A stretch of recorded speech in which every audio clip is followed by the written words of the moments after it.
안녕하십니까. 뉴스 플러스입니다.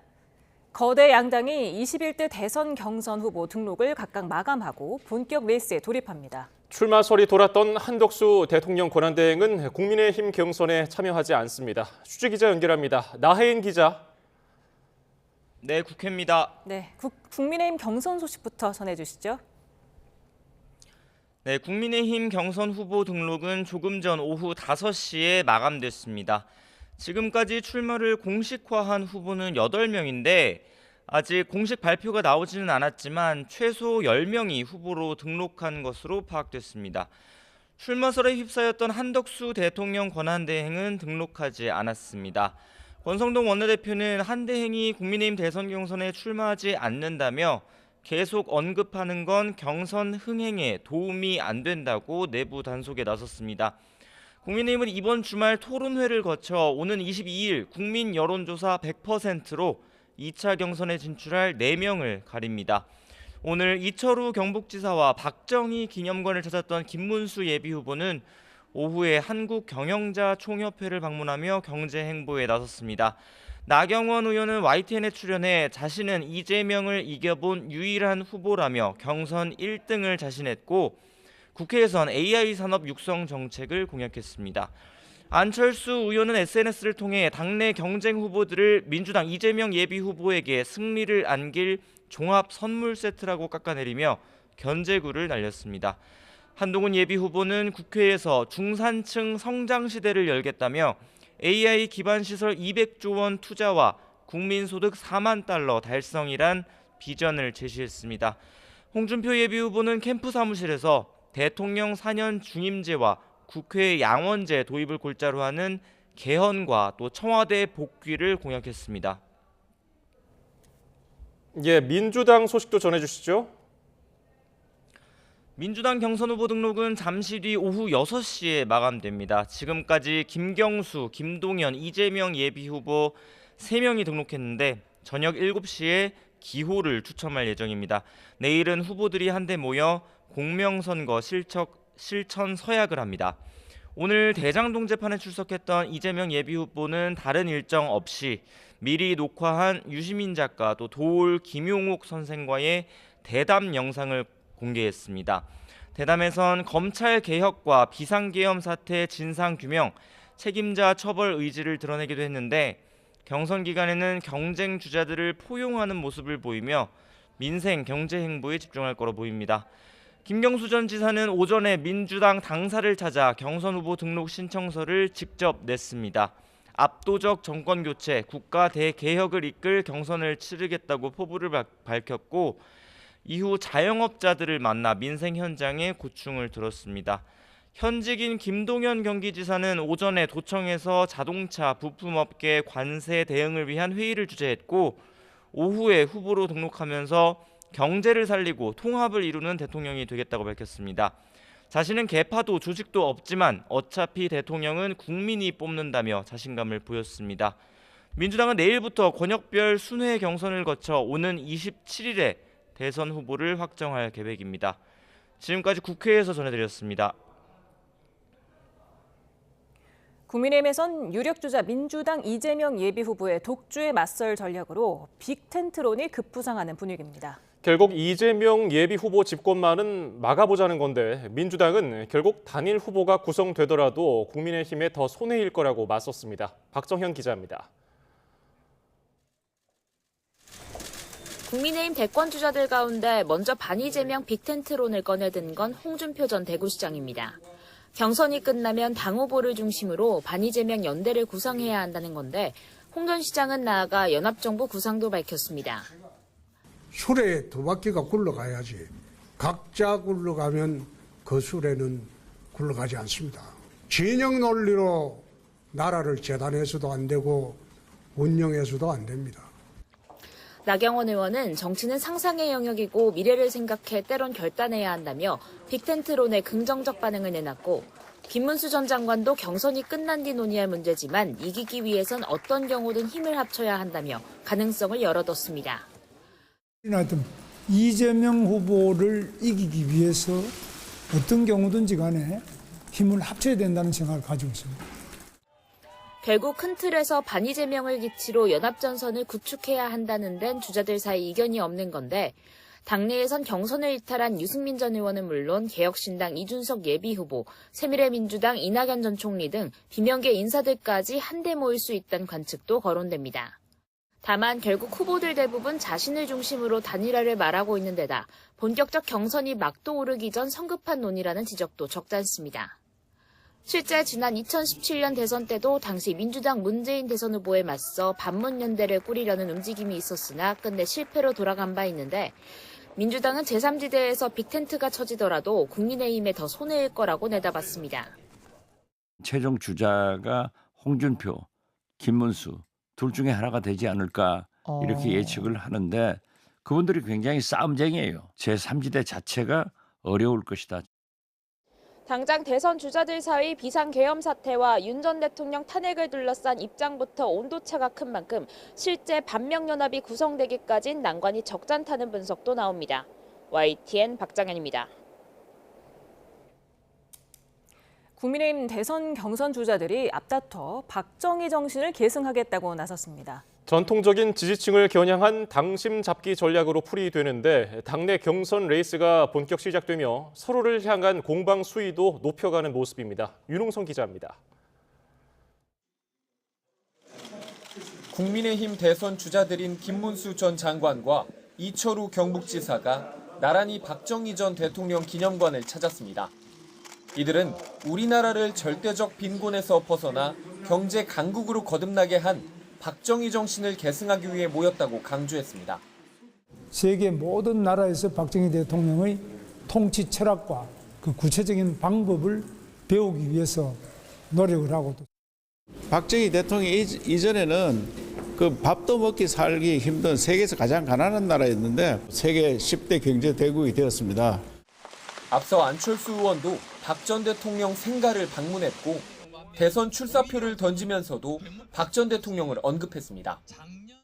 박정희 대통령의 경제개발 5개년 계획처럼 신경제개발 5개년 계획으로 국가적 투자를 하겠습니다. 이른바 박정희 정신을 내걸어 전통 지지층의 향수를 자극하는 데엔 당내 경선전을 염두에 둔 행보란 분석이 지배적입니다. 100% 국민 여론조사로 뽑는 1차 경선에서도 역선택 방지 조항이 있어 이른바 당심이 중요한 데다 4명이 다투는 2차 경선에서도 당원 비중이 절반에 달하기 때문입니다. 이런 가운데 한동훈 전 대표는 성장하는 중산층 시대를 열겠다며 이른바 347 비전을 제시했습니다. 민주당 이재명 예비 후보가 밝힌 AI 투자 규모는 100조, 이에 2배인 200조를 투자해 AI 강국으로 거듭나겠다고 강조했습니다. AI G3, 국민소득 4만 달러, 중산층 70%가 그 목표입니다. 본격 경선 레이스와 함께 상호 비방전도 막을 올린 분위기입니다. 안 의원은 한 전 대표가 검사 출신에다 정치 경험과 능력이 검증되지 않았다며 이재명 예비 후보의 가장 큰 선물이자 쉬운 상대라고 깎아내렸습니다. 나경원 의원과 한동훈 전 대표의 신경전도 나날이 거칠어지고 있습니다. 탄핵은 하지 말아야 된다는 이야기를 누차 했음에도 불구하고 결국은 오늘의 조기 대선을 만드셨는데 대선 후보로 나오시는 것은 적절하지 않다. 예전에 통진당의 이정희 후보가 박근혜 대통령과의 토론에서 뭐 비슷한 얘기를 한 적이 있잖아요. 뭐 닮을 게 없어서 통진당을 닮는지 참 안타깝네요. 국민의힘 지도부는 경선 흥행을 위해 정책과 비전으로 싸워달라며 페어플레이를 당부했습니다. 하지만 애초 탄핵 찬성과 반대로 주자들 입장이 확연하게 갈린 상황에서 서로 비난의 화살을 겨누는 건 국민의힘 내에선 피하기 어려워 보입니다. YTN 윤홍성입니다. 이완규 함상훈 헌법재판관 후보자 지명 철회를 촉구하는 결의안이 더불어민주당 주도로 국회 본회의를 통과했습니다. 결의안에는 한덕수 대통령 권한대행의 대통령목 헌법재판관 지명을 위헌적 월권 행위로 규정하고 철회를 촉구하는 내용 등이 담겼습니다.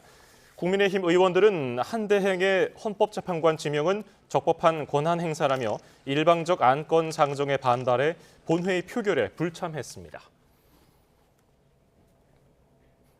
한덕수 대통령 권한대행의 헌법재판관 후보자 지명 효력을 멈춰달라는 가처분 사건 결정이 이번 주 안에 나올지 관심입니다. 문형배, 이미선 재판관 임기가 오는 18일로 끝나기 때문입니다. 김영수 기자입니다.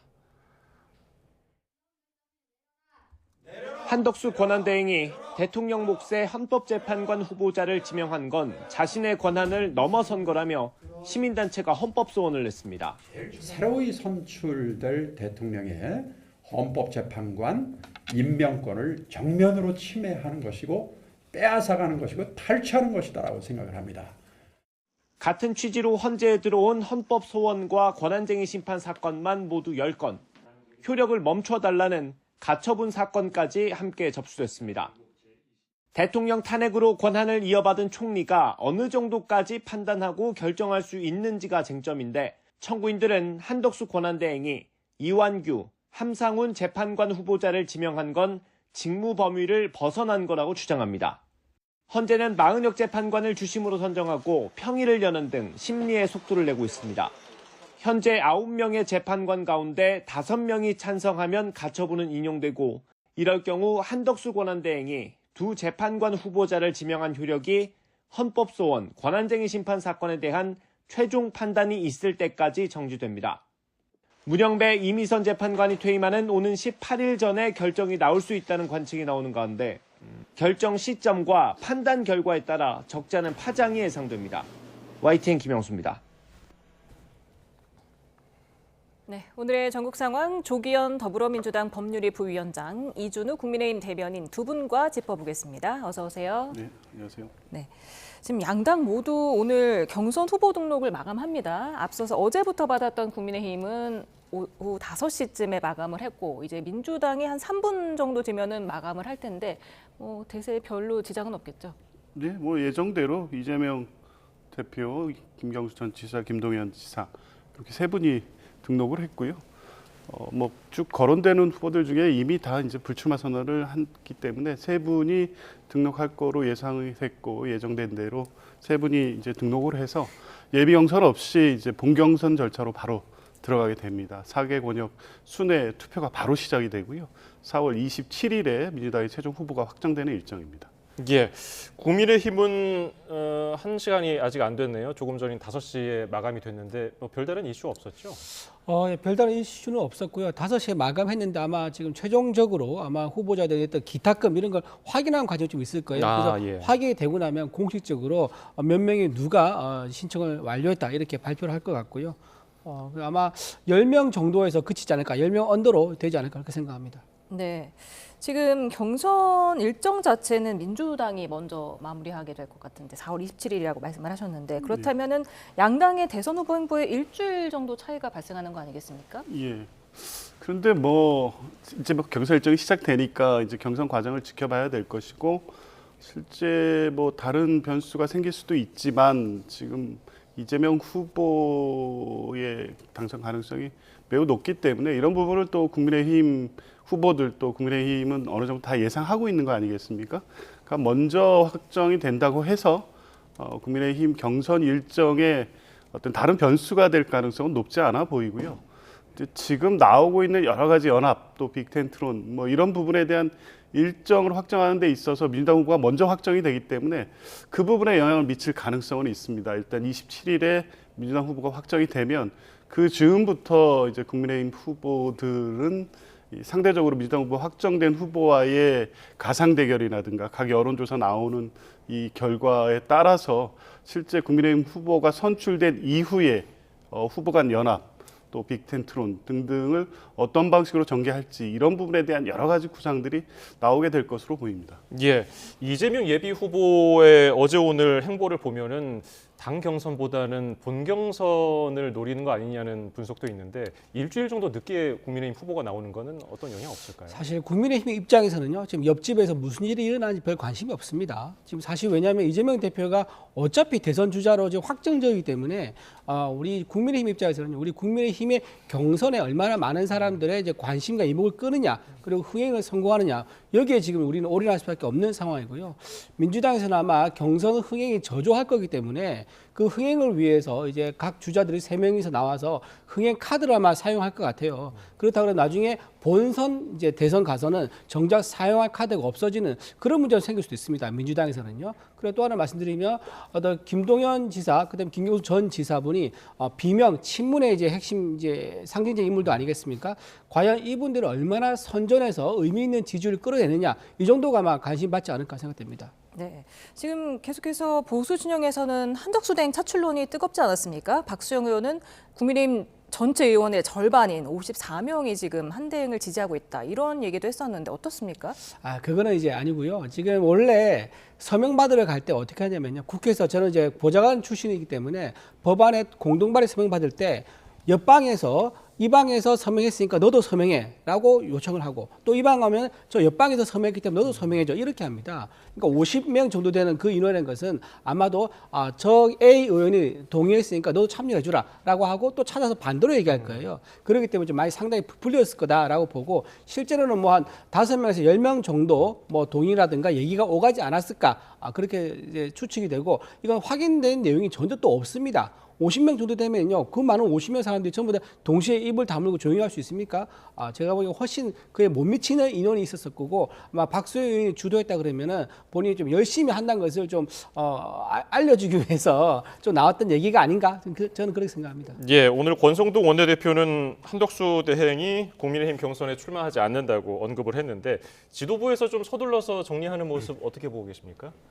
당연히 그럴 수밖에 없는 상황이죠. 왜냐하면 국민의힘은 지금 국민의힘 자체 경선을 통해서 국민적 관심을 좀 끌어내야 되는데 한덕수 대행의 출마론, 대망론, 뭐 차출설 등등이 나온 이후에 사실상 국민의힘 경선에 국민들 관심이 좀 떨어지고 있는 건 분명해 보입니다. 이 관심이 온통 한덕수 대행이 출마하느냐 여부에 지금 쏠려 있죠. 이제 이런 부분을 의도한 부분도 분명히 있습니다. 한덕수 대행이 트럼프 대통령과의 통화 내용을 사실상 의도적으로 공개한 것으로 보이고, 그리고 그 이후에 국민의힘 의원들, 특히 중진 의원 몇 분 중심으로 해서 한덕수 대망론 차출설을 계속 부추기고 있기 때문에 국민의힘 후보들로서는 뭐 이런 분위기 자체가 달갑지 않은 건 분명하죠. 이제 그렇기 때문에 지도부 입장에서는 선을 긋는데 제일 중요한 것은 한덕수 대행이 소임을 다하겠다는 입장을 밝힌 것이 어떻게 보면 권한 대행으로서 그 대선일까지의 그 대행으로서의 임무를 잘하겠다 이렇게 비춰지기도 하지만 출마하지 않겠다는 명확한 입장은 또 밝히지도 않고 있습니다.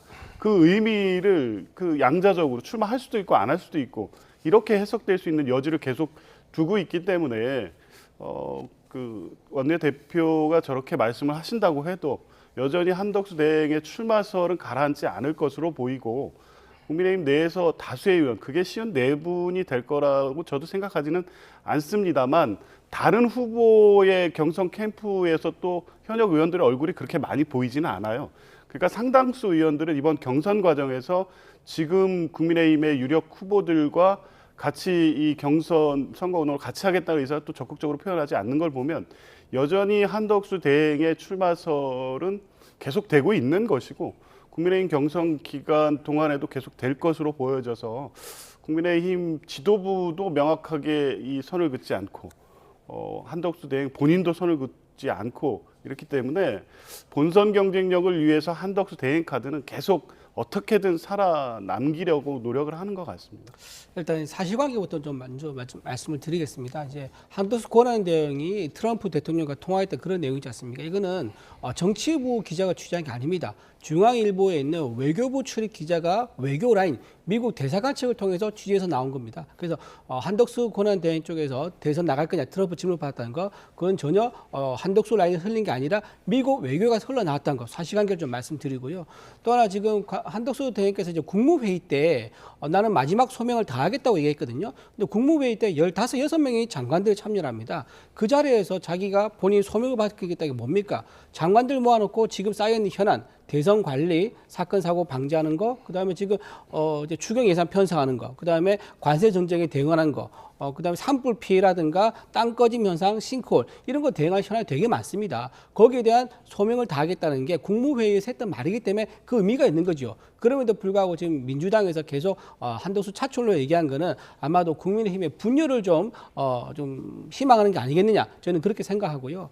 그 권성동 원내대표가 지금 공식적으로 안 나온다고 입장을 밝힌 이유는 당 지도부가 아닌 일반 이제 의원들이 얘기를 하게 되면 한덕수 권한대행이 나올 수 있다는 불씨가 계속 살아있다는 오해를 받을 수 있거든요. 그래서 확실하게 선을 긋고 명확한 입장을 밝히기 위해서 권성동 원내대표가 한덕수가 안 나온다 입장을 밝힌 거다, 이렇게 이해하시면 될 것 같습니다. 경선 출마는 이미 끝났기 때문에 할 수 없는 거고요. 그렇죠. 그렇다고 대선 출마를 안 하겠다는 말은 언급을 안 한 상황인데, 그럼 대선 출마할 가능성이 아예 없다고 보시는 겁니까? 지금 오늘 원내대표가 정리를 했지 않습니까? 대선 출마를 안 한다라고 얘기를 했었고요. 경선 출마를 안 하는. 경선 출마 죄송합니다. 경선 출마 안 한다고 얘기했었던 거고요. 대선에 대해서는 지금 아까 말씀드린 대로 지금 마지막 소명을 다 한다고 했기 때문에 그 마지막 소명은 누구나 국민들은 다 알 거라 봅니다. 본인이 이제 관료 생활 40년 가까이 했었었고, 이제 노무현 정부 때에도 이랬던 국무총리, 그리고 윤석열 정부의 처음이자 마지막 국무총리로 해서 관료 생활의 마지막 소명이라는 것은 대선 관리를 잘해서 끝내는 거. 아마 이거 이상의 다른 거는 생각하기 어렵다. 저는 그래 봅니다. 예. 경선은 출마하지 않는다. 그러면은 무소속 출마 뒤에 단일화가 가능하겠느냐, 이런 시나리오는 어떻게 보세요? 그 가능성을 열어뒀기 때문에 권성동 원내대표의 메시지도 이렇게밖에 나올 수 없는 겁니다. 그럼 누구나 뭐 예상한 거 아니겠습니까? 14, 15일 오늘까지가 이 경선 후보 등록일인데 한덕수 대행이 이 총리직을 사퇴하고 경선에 출마한다. 이 일정이 불가능할 거라는 건 이미 기정사실화돼 있었기 때문에 권성동 대표가 경선 출마 안 한다는 메시지는 뭐 사실 그냥 쉽게 얘기하면 하나마나한 메시지죠. 이게 대선 출마를 안 한다는 그 의지로 비춰질 수는 없고요.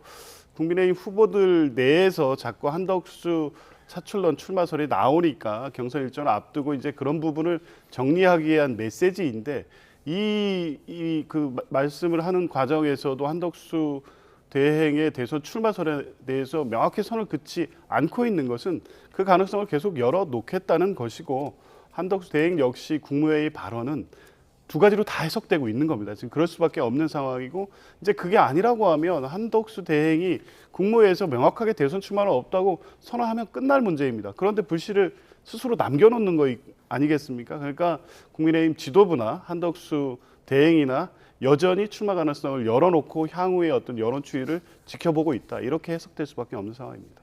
네, 지금 반명 빅텐트론까지 나오고 있는데 이 부분은 어떻게 보고 계십니까?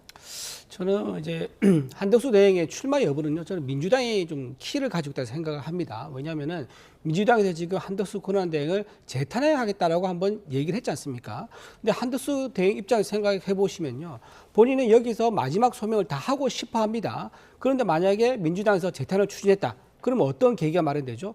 대선 출마할 수 있는 계기가 마련되는 겁니다. 그런데 한덕수 권한대행에서 출마할지 안 할지 입장을 밝히지 않으면 어떻게 됩니까? 민주당 입장에서는 탄핵을 해야 되나 말아야 되나, 탄핵 카드를 못 쓰는 상황이 되죠. 그래서 한덕수 권한대행 입장에서는 본인 입장을 모호하게 세모 삼각형으로 가는 것이 본인이 안정적으로 마지막 소명을 다할 수 있는 그런 방법 중에 하나입니다. 그러다 보니까 아마 한덕수 대행께서 이런 선택을 할 수밖에 없었다라고 생각을 하고요. 빅텐트라는 것은 아마 여러 가지 빅텐트가 있을 겁니다. 뭐 이제 반명 빅텐트냐, 아니면 이제 미래를 위한 빅텐트냐, 이제 이런 것도 있을 건데, 저는 국민의힘 후보가 확정이 되고 이준석 개혁신당 이제 윤석 대표 확정됐죠. 되고 해서 경쟁이 붙는다면요, 아마 이재명 대표와 경쟁률이 지난 대선 못지않게 치열해질 거라고 저는 봅니다. 치열해진다 그러면은 굳이 한덕수 대행이 나설 필요가 없는 거죠. 그러면 그 상황에서 이제 이준석 대표와 국민의힘 후보 간의 연대, 이것이 아마 승부를 가를 수 있는 중요한 이제 상황이 되지 않을까, 그렇게 생각합니다. 예, 이준석 개혁신당 의원뿐 아니라 새미래 민주당 이낙연 전 총리 얘기까지 나오고요. 이런 식으로 보수와 진보를 아우르는 빅텐트가 가능하다고 보시는지요? 그런 방식의 빅텐트는 불가능하다고 봅니다. 그런 정도의 이 선거 연합을 하려면 시간과 명분, 그리고 그 빅텐트를 통해서 승리 가능성, 이 조건이 갖춰야 되는데 일단 시간이 부족합니다. 지금 경선 일정이 이제 뭐 착수가 됐고요. 4월 안으로 각 후보들이 확정이 됩니다. 국민의힘은 5월 3일인가 그렇죠. 그리고 그 이후로 한 달 내에 본선이 진행됩니다. 물론 본선 이 경선 후보가 각 당의 본선 후보가 확정이 된 이후에도 후보 간 합종 연행 연대 시간은 남아는 있지만 지금 매기하는 빅텐트 그러니까 새미래 등 과거 민주당에 있다가 떨어져 나가서 새로 당을 하시는 분들까지 연합하기 위해서는 반 이재명이라는 명문만 갖고는 사실상 어렵습니다. 그런 연대를 통해서 사실상 뭐 새로운 보수 세력의 구축, 보수 혁신 뭐 이런 정도의 가치 연합까지 가야 되는데 반 이재명이라는 이 명분만을 가지고 이런 식의 빅텐트 내지는 선거 연합을 한다 한들 국민들의 관심을 끌 수 있겠습니까? 그러니까 빅텐트 또 그런 연대론의 시나리오가 나왔을 때 여론의 추이가 이것이 이재명 후보가 만약에 민주당 후보로 확정이 된다면 이 대결 구도에서 꽤 의미 있는 이 결과로 나와야 되는데 그럴 가능성이 높지 않기 때문에 그거는 어려울 것 같고요. 이준석 의원과의 후보 간 어떤 연합 이런 시나리오는 여전히 살아있죠. 근데 유승민 전 의원이 어떤 식으로 이후에 이 대선에 참여할 것인가 이런 문제의 변수는 남아있지만 민주당 일각 또 새미래 등 과거 민주당을 같이 했던 분들까지를 다 포괄하는 빅텐트로는 현실적으로 불가능하다고 봅니다. 네. 저는요 그 중도층과 이제 무당층이 움직이면 이제 굉장히 큰 변화가 올 거라 생각하고요. 지금 이재명 대표의 지지율이 중도층과 무당층과 비슷한 그런 상황이거든요. 이런 상황에서 하나가 더 있습니다. 절대 이재명은 안 된다는 또 세력이 있습니다. 이렇게 중도층과 무당층 절대 이재명 안 된다. 이렇게 해서 이게 묻고 그다음에 국민의힘에서 후보가 나와서 묻고 이렇게 해버리면요. 저는 빅 텐트가 아니라 빅 웨이브가 만들어질 것이다. 그래서 현재 이제 앞서가고 있는 이재명 대표의 어떤 절대적인 흐름이 굉장히 반전될 가능성이 저는 상당히 높아 보인다. 그렇게 말씀드립니다. 네. 그런가 하면 경선 불참을 선언한 오세훈 서울시장에게 러브콜이 좀 쏟아지는 모양새입니다. 내일 김문수 전 장관 그리고 안철수 의원이 잇따라 만나지 않습니까? 지금 제일 몸값이 높은 사람이 아마 오세훈 시장일 것 같습니다. 오세훈 시장의 장점이 중도와 보수표를 다 가지고 있다는 거예요. 그래서 이번에 나오게 되면 상당히 중도와 보수에서 역할을 할 것이다 생각했었고 유승민 전 의원은 이제 중도층에서 소구력이 있는 거고요. 그다음에 윤상 의원도 지금 불출마 선언했지 않습니까? 이번 우파에서 영향이 있는 분인데 오세훈 시장, 유승민 전 의원 다 포함해서 윤상현 포함해서 모든 분들이 전부 다 콜을 다 받고 있을 겁니다. 김문수 의원이나 홍준표 시장이나 또 나경원 의원과도 아마 이제 서로 소통하는 그런 관계가 될 것 같은데 누가 오세훈 시장을 품느냐 이게 아마 첫 번째 관문을 통과하는데 중요한 포인트. 그러니까 4명 안에 들어가는 게 지금 가장 중요한 거거든요. 4명 안에서 안착을 하느냐는 오세훈 시장을 품느냐 마느냐 이걸로 뭐 갈릴 가능성이 높아 보입니다. 혹시 좀 예상 가능한 인물이 있을까요? 제가 국민의힘 대변이다 보니까 모든 후보에 대해서 응원을 하는 거고요. 4명 안에 나왔다. 아마도 이제 홍준표 의원, 김문수 의원 정도는 이제 들어가실 것 같고요. 3위는 이제 나경원 의원 되지 않을까. 그러면 4위와 5위가 누구겠냐 이건데 아마 안철수 의원하고 한동훈 전 대표가 치열하게 4위전을 두고 아마 경쟁하지 않을까 그렇게 생각해 봅니다. 예, 상대당이지만은 4명에 누가 될 것으로 전망하고 계세요? 뭐 지금 지지율 1위를 보이고 있는 김문수 전 장관은 당연히 들어갈 것으로 보고요. 최근에 유승민 전 의원 또 오세훈 시장의 불출마 이후에 한동훈 전 대표 쪽으로의 이동이 약간 보이는 것 같습니다. 이제 오늘 내일 계속 나오는 여론조사를 봐야 되겠는데 한동훈 전 대표 역시 4위 안에는 뭐 넉넉히 들어갈 것으로 보여지고요. 홍준표 시장도 역시 이 팬덤이 있고 적극적 지지층이 있기 때문에 4위에 포함되는 것은 큰 무리가 없어 보이는데 마지막 이제 4번째가 누구일지가 조금 예측이 좀 어렵습니다. 최근에 나경원 의원의 부상이 좀 눈에 띄기는 합니다. 당초에는 뭐 그 전체적인 지지율 추이도 그렇고 안철수 의원 정도로 봤었는데 나경원 의원이 출마 선언을 한 이후에 적극적 행보를 하고 또 탄핵에 반대했던 보수 지지층들의 지지율을 어느 정도 흡수하는 모습도 보이고 있고 그 김문수 후보와의 어떤 연대 이런 것들이 그 4위권 안에 들 수 있는 어떤 전략으로서 효과를 좀 거두고 있는 것 같습니다. 그런 측면에서 보면 안철수 의원보다는 최근의 어떤 분위기는 나경원 의원의 사위 포함 가능성이 조금 더 있어 보입니다. 저는 안철수 의원이 사회에 좀 꼭 들어갈 거라고 좀 예상 좀 하는 편인데 예. 지난번 대선에서 안철수 후보가 국민의당으로 나왔었거든요. 그때 얻은 지지율이 22% 정도 됩니다. 굉장히 높은 수치죠. 대선 주자로 나왔었으니까. 그리고 안철수 후보가 중요한 이제 큰 선거에서 여러 번 나왔었습니다. 그래서 국민의힘 입장에서는 항상 상수로 안철수 후보에 대한 지지가 있기 때문에 아마 탈락한 이변은 없지 않을까라고 조심스럽게 예측을 좀 해봅니다. 네. 오늘 한동훈 전 대표가 인공지능 인프라 마련에 총 200조 원을 투자하겠다. 그래서 AI 3대 강국으로 도약하겠다고 공약을 했는데 이재명 대표랑 같은 날 또 출마 선언을 하더니 또 어제 이재명 전 대표가 100조 원을 AI에 투자하겠다고 하지 않습니까? 좀 맞대응 전략인가요? 그렇게 보입니다. 뭐 계속 한동훈 대표의 슬로건은 이재명을 이길 후보 이거 아니겠습니까? 맞대응을 하는 방식으로 경쟁력을 계속 돋보이게 하는 전략을 쓰고 있는 것 같은데요. 좀 다른 방식으로 차별화하시는 게 어떨까 싶습니다. 사실상 내용 이 AI 투자에 대해서는 총 투자금 규모만 다를 뿐. 그러니까 이재명 후보가 100조를 얘기하니까 이제 본인은 200조 이런 식이 아닌가 싶어서요. 이런 방식으로 해서 이재명 후보와의 경쟁력을 보여주는 데까지는 좋지만 독자적으로 그러니까 대통령 후보로서의 비전을 국민들에게 설득력 있게 전달하는 방식일까는 약간 의문입니다. 그리고 이제 한동훈 후보 같은 경우에는 이미 국민의힘의 비상대책위원장으로서 이재명 대표 조국 심판론으로 총선을 치렀지만 실패한 어떤 리더입니다. 이제 그 이미지를 자꾸 영상시키기 때문에 이재명 대표와의 각을 세우는 방식으로만 해서 과연 4위 안에 들 수는 있겠지만 국민의힘의 후보로 확정이 될 수 있을까 이런 좀 의문은 있어서요. 각자의 어떤 비전과 정책을 발표하는 것은 본인의 일정과 전략에 따라서 하겠지만 이재명 대표와 자꾸 이렇게 결부시켜서 이 차별화하는 방식, 그것도 일정과 내용을 자꾸 이렇게 같이 가는 방식으로 하는 것이 그렇게 유효한 전략으로 보이지는 않습니다. 예.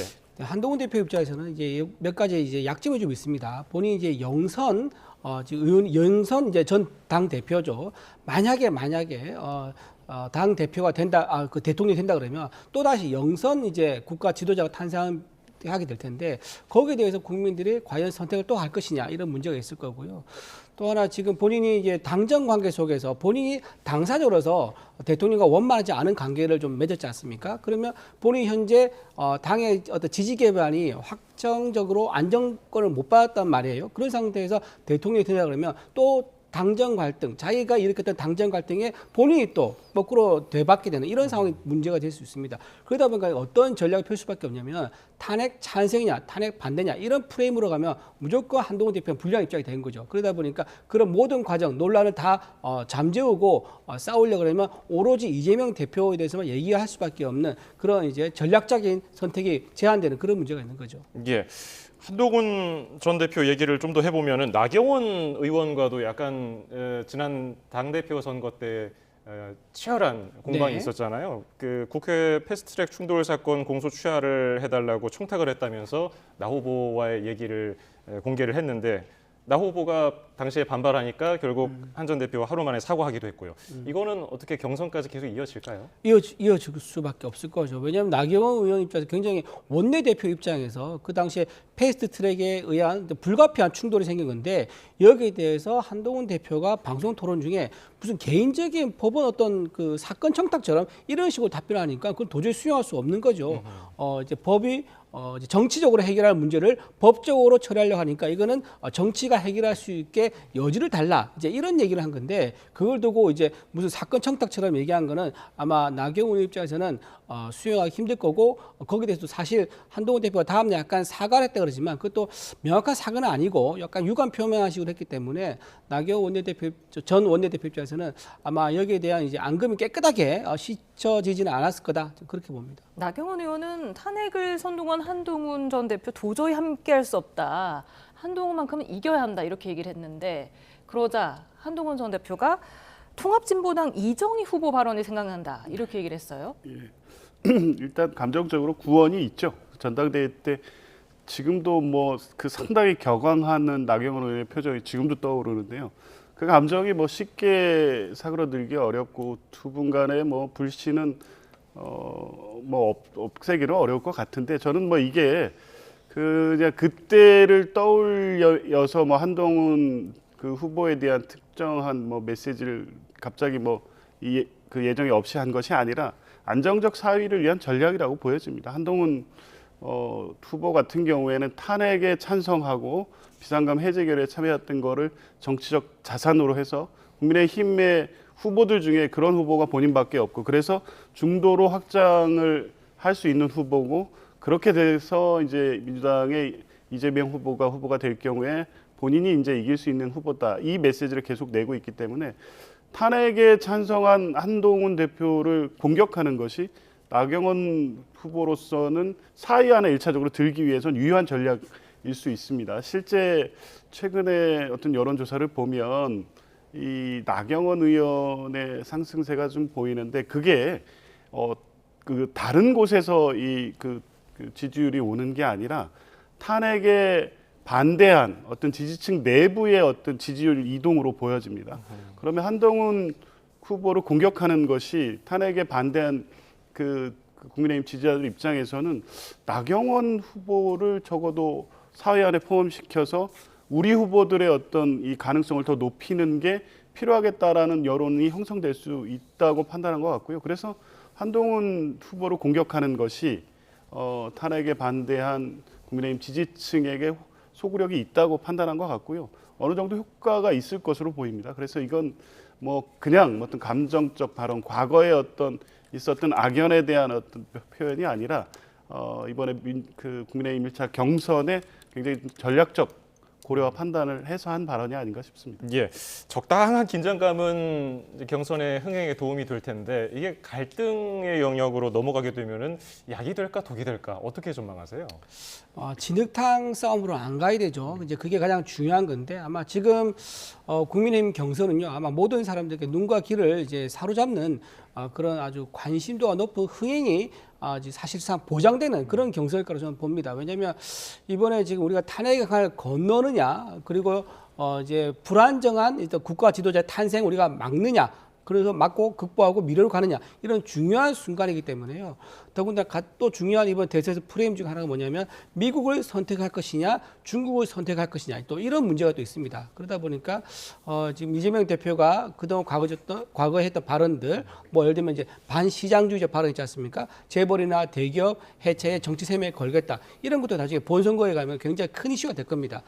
이제 그런 것들 굵직굵직한 민주당과 이재명에 대한 이슈가 있기 때문에 저는 국민의힘 경선은 경선대로 이제 잘 치러지게 될 것이고 본 경선 넘어가게 되면은 아마 국민의 어떤 이제 눈과 귀를 다 끌어모으는 그런 이제 집중력이 높은 아주 밀도가 높은 그런 대선이 될 거다 저는 그렇게 봅니다.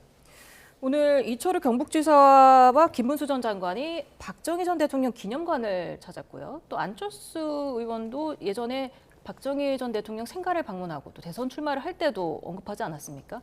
이유가 뭐라고 보시는지요? 정통 보수 후보들이 뭐 박정희 전 대통령이라든가 과거 대통령들을 찾아가는 거는 뭐 지지층에 대해서 당연히 뭐 호소하는 입장에서 필요한 일정이었고 계속 그렇게 해왔죠. 근데 저는 지금 이준호 대변인 말씀하셨지만 국민의힘 경선이 화제성은 있지만 일반 국민들의 큰 관심을 끌지 못하고 있다고 봅니다. 한덕수 대행의 무소속 출마 또 단일화까지 여러 가지 시나리오가 나오고는 있지만 그들만의 잔치 이렇게 보입니다. 왜냐하면 지금 이번 조기 대선은 윤석열 전 대통령의 비상계엄 내란 사태로 촉발된 것이고요. 그 부분에 대해서 국민들의 엄중한 심판이 있었고 헌법재판소의 파면 결정이 있었습니다. 그러면 정상적인 정당이라면 윤석열 전 대통령과의 관계를 어떻게 할 것인가? 당연히 절연하고 이번 대선에서 새로운 보수의 미래를 보여주겠다. 이것이 경선에서의 서로 이슈가 돼야 되는데 오히려 윤심 경쟁을 하면서 이번 경선 레이스가 시작이 됐습니다. 국민들은 이미 그때 이 당에서 나오는 후보에 대해서 거기에 한덕수 권한대행을 더해서 고민한다고 해도 큰 관심이 없습니다. 그러니까 국민의힘 안에서는 시끄럽고 여러 얘기들이 나오고 있지만 이게 경선을 거쳐서 이 대선 본선까지 이어지는 흥행 요소라고 저는 전혀 보이지 않거든요. 그래서 지금이라도 사실 뭐 한동훈 전 대표가 됐든 아니면 다른 후보가 됐든 지금 피고인으로서 재판받는 윤석열 전 대통령과의 관계를 명확히 하고 이후에 우리 보수는 비상계엄 내란에서 철저히 반성하고 거기서부터 출발을 해서 국민들이 원하는 보수 정당의 미래를 보여주겠다. 내가 그런 후보다. 이렇게 승부를 해야지 여전히 애매모호한 태도로 윤석열 전 대통령을 지지했던 사람들을 어떻게든 끌고 가겠다는 방식으로 경선이 계속 치러진다면 뭐 흥행은 이 본인들끼리의 화제성은 있어서 떠들썩해 보이겠지만 국민적 관심을 끄는 흥행까지 이어지기는 어렵다고 봅니다. 예. 이재명 민주당 전 대표는 오늘 유시민 작가 또 도올 선생을 만난 그 영상 대담을 공개했습니다. 즉흥적인 모습보다는 준비된 잘 짜여진 모습을 보여주려고 하는 것 같은데요. 이런 전략 어떻게 보세요? 이재명 대표가 철저히 계산 속에서 움직이는 것 같아요. 본인이 현장에 있다 보면은 본인이 이제 욱하는 게 나옵니다. 욱하다 보면 실언이 나오고요. 그러다 보면 이제 유튜브에도 몇 번 나왔지만은 이제 본인이 뭐 예를 들면 욕설 같은 것도 나올 수도 있고 이제 그런 실수를 막기 위해서 아마도 준비된 영상, 이미 짜여진 기획된 연출에 의해서 확정된 안정적인 영상만 보여주는 것 같아요. 그리고 지금 뭐 지난번에 왜 그 본인 대선 출마하면서 무채색 옷을 입고 뭐 영상을 또 보여주지 않습니까? 거기에서 굉장히 파란색 계열을 하나도 드러내지 않습니다. 그 의미가 뭐냐면 본인은 이제 좌파라든가 진보가 아니라 상당히 중도층에 와 있다 이런 신호를 주려고 그런 것 같은데 제가 보기에는 이게 국민들 잘 잊지를 않을 것 같아요. 본인이 했던 과거의 강성 발언들 이게 본격적으로 대선 시작되면 그게 다 소환이 될 겁니다. 각종 커뮤니티나 유튜브에서 이거는 잠깐 짧게 국민들의 어떤 이미지를 혼란을 줄 수 있겠지만 먹히지는 않을 것이다. 그리고 유시민 전 작가와 함께한 것에 대해서 저는 좀 약간 의아하던데 유시민 전 의원이 옛날에 이랬었거든요. 홍준표 전 홍준표 그 당시 자유한국당 이제 대선 후보였죠. 그분이 출마했을 때 홍 후보가 그때 이제 재판 하나를 받고 있었습니다. 재판 중인 상황에서 대선 후보 출마했었는데 그때 유시민 작가가 국민들이 불안해서 뽑아 주겠느냐라고 했습니다. 근데 지금 이재명 대표는 재판 5개나 받고 있습니다. 거기에 대해서 지금 이재명 대표가 그러면 이제 그 유시민 전 의원은 이재명 대표가 나온 것에서 5배 더 불안해야 되는 상황인데 같이 영상을 찍는다는 건 좀 의아한 생각도 들고요. 또 이제 나이가 60이 넘어가면 머리가 제대로 작동 안 될 거다 이런 말도 했었는데 지금 이재명 대표가 올해 딱 60입니다. 이런 이제 과거 했던 발언들이 있는데도 불구하고 같이 모여서 영상에 나왔다는 거 아마 국민들의 과거 했던 발언들을 다 보면서 좀 여러 가지 생각하지 않을까 생각합니다. 네, 이재명 전 대표의 책 결국 국민이 합니다가 오늘 발간이 됐고 또 김민석 최고위원의 신간인 이재명 관찰기가 다음 주에 나온다고 하는데요. 일단 출간은 어떤 의미가 있다고 보십니까? 뭐 지금까지 이재명 대표가 영상으로의 출마 선언 그리고 비전 발표에 최근에 이어지는 행보 이런 걸 통해서 안정감을 잘 보여주고 있다고 봅니다. 오늘 그 유시민 작가든가 도울 선생과의 대담도 이 진보 지지층에게 보여주는 어떤 대통령으로서 비전 이런 부분을 차분하게 대담을 통해서 설명을 했고요. 또 최근에 이어지는 이제 경제계 간담회 또 어제 AI 필요여사 간담회 등을 보면 뭐 굳이 준비한 연출을 하지 않아도 이미 충분히 잘 준비돼 있다는 인상을 보시는 분들에게 잘 전달하고 있고요. 이제 그러한 것들을 전달한 방식 중에 하나가 또 책 아니겠습니까? 이번 비상계엄 내란 과정에서 있었던 국민들의 위대한 어떤 행동, 그것이 민주주의를 지켜내는 과정, 그 뜻을 담는 차기 정부 또 이재명 후보 이것을 표현하기에 가장 적절한 수단이기 때문에 이제 책을 통해서 그 내용들이 좀 전달이 될 거고요. 지금 국민의힘은 여전히 이제 지난 대선처럼 이재명 대표에 대한 후보에 대한 어떤 공격, 반 이재명 정서에 기대해서 선거를 치르려고 할 텐데 그건 이미 유효기간이 끝났습니다. 아무리 그 얘기를 한다 한들 그것으로 국민들은 평가하지 않고요. 지금 5개 재판 얘기했는데 그것은 검찰이 무리한 기소를, 정치 보복적 기소를 했기 때문에 재판이 이루어지고 있는 것이고 그 재판 중에 2개는 무죄 선고를 받았습니다. 나머지 재판 역시 검찰의 기소가 무리했고 특히 제3자 뇌물이나 배임죄 같은 경우는 유죄 성립이 대단히 어려운 내용인데도 불구하고 검찰이 무리하게 기소를 한 겁니다. 그걸 가지고 이재명 대표의 어떤 도덕적 법적 하자가 있다 아무리 주장해도 국민들은 이번 대선은 그 목소리에 크게 귀 기울이지 않을 것으로 봅니다. 방금 이제 죄가 이제 2개가 이제 무죄 확정됐던 것처럼 말씀하셔가지고 말씀드리는데 2개 제가 혐의가 확정된 게 아닙니다. 이제 대법원 판단을 기다리고 있는 거고요. 그 내란도 마찬가지죠. 내란도 헌재에서 내란에서 판단한 적이 없습니다. 그리고 내란 혐의도 형사 재판에서 지금 이제 1심 시작되고 있기 때문에 확정된 게 아니다. 그런 상황에서도 불구하고 계속 내란을 언급하는 것은 어쨌든 간에 윤석열 대통령을 끌어들여 가지고 아마 윤석열 대통령과 국민의힘이 한 몸이 아니겠느냐라는 그런 이제 갈라치기 전략을 쓰려는 것처럼 보이기는 합니다. 하지만 지금 우리나라가 건국이라는 과정, 그러니까 그때 사회주의와 공산주의, 자유민주주의에서 무엇을 택할 것이냐 이 어려운 상황 속에서 자유민주를 택해서 성장을 했고요. 그다음에 부국이라는 과정, 부국의 기틀을 만드는 박정희 전 대통령 시절을 거쳐서 민주화까지 왔습니다. 민주화 이후에 지금 우리는 어디로 갈 것이냐 이런 중요한 상황인데 이재명 대표가 하는 이제 그런 발언들 보면은 중국의 어떤 공산당 일당 체제에 있는 그런 사회주의 전체주의를 좀 약간 추종한 듯한 그런 이제 정책적 행보를 보이고 있기 때문에 아마 이번 대선에서는 아까 말씀 잠깐 드린 것처럼 중국을 선택할 것이냐 미국을 선택할 것이냐 이게 중요한 키워드가 될 것이다 저는 그래 봅니다. 이제 대변인이나 국민의힘은 이제 계속 인협적 플레이까지 거기에 얹으면 최악의 상황으로 가는 거죠. 이재명은 안 됩니다에서 그치면 지금 구도 전혀 바뀌지 않습니다. 어떤 후보든 간에 이재명보다 더 잘하겠습니다를 갖고 승부를 하셔야지 이번 대선에서까지 이재명은 안 됩니다. 과연 국민들에게 설득력이 있을까요? 저는 지금 그렇지 않을 거로 봅니다. 민주당 얘기를 하는데 이재명 예비 후보 얘기만 하고 있는데 그렇죠. 김동연 경기지사도 있고 김경수 전 경남지사도 있습니다. 이 두 인물 일강이약이라는 이제 분석도 있고요. 향후의 흥행은 어떻게 전망하십니까? 이번 경선은 매우 짧은 일정 중에 진행되기 때문에 그리고 누가 보더라도 여론 지표상에 이재명 후보가 앞서가는 것은 분명하기 때문에 흥행적 요인보다는 그 자체가 꽤 의미 있는 경선으로 될 것으로 봅니다. 김동연 지사 같은 경우에는 이재명 대표와의 차별화, 이제 그 차별화하는 비전을 어떻게 제시할 것인지에 대해서 당내 일각에서 또 관심 있게 지켜보는 분들이 또 분명히 있고요.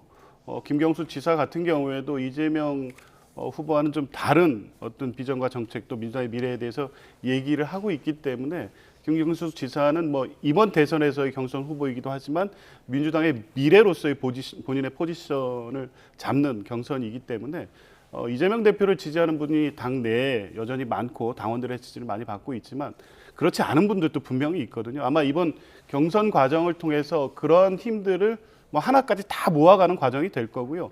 그 힘을 바탕으로 해서 이제 본선을 갈 때 압도적 정권 교체로 이어질 수 있다. 이런 부분에 대해서는 새 후보께서는 충분히 공감하고 있기 때문에 치열한 경쟁, 그걸 통한 어떤 흥행 요소 이런 부분은 아니지만 의미 있는 경선, 꽤 관심 있게 지켜볼 만한 경선으로 될 것으로 봅니다. 네. 그런가 하면 국민의 홍준표 전 대구시장이 개헌과 또 청와대 복귀를 오늘 공약하지 않았습니까? 이제 한남동 관저로 다시 돌아가겠다는 후보는 없어 보여요. 이제 어느 대선 후보든 간에 본인이 이제 만약에 대통령이 된다 그러면 어디에 거처를 마련할 건지 그거는 이제 당선인의 이제 뜻이고 그 뜻은 다 존중됩니다.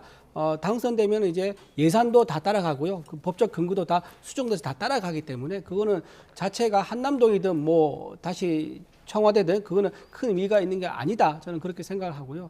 아마도 이제 한남동 옮겨서 탄핵을 당했기 때문에 다시 과거로 돌아가서 쭉 오랫동안 청와대로서 역할했던 곳으로 다시 돌아가서 새로운 이제 대한민국을 정립하기 낫지 않겠냐 그런 개인적인 선호 그게 아마 작용한 것 같아 보입니다. 민주당 예비 후보들은 어떤가요? 이재명 예비 후보는 세종 얘기도 나오고요.